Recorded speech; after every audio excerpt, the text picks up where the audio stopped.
Fire!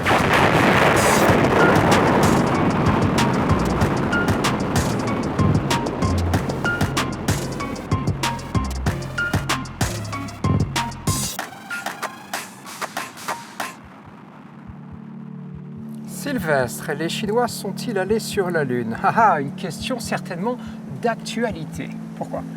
Il faut reconnaître qu'il y a 60 ans, quand démarre l'aventure spatiale, on n'a clairement entendu parler que des Américains et des Soviétiques. Les Soviétiques, c'est les Russes d'alors.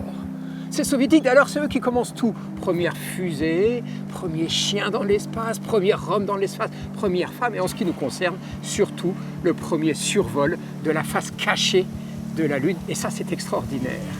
Ils iront plus loin, nos amis soviétiques, ils poseront 3 véhicules, les Luna 16, 20 et 24, qui de façon automatique rapporteront des échantillons sur Terre qu'on a beaucoup étudiés, particulièrement en France.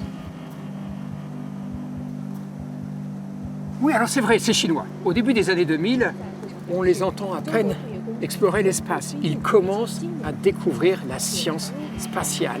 Et très vite, en 2007, ils vont faire la mission Chang'e 1, en orbite autour de la Lune. Et puis Chang'e 2. Et puis même Chang'e 3. Chang'e 3 se pose sur la Lune. Chang'e 4, là c'est l'exploit. Il se pose sur la face cachée de la Lune, cette fameuse face qu'avaient découvert les Soviétiques. Il faudra d'ailleurs qu'ils mettent un satellite en orbite pour relayer les données.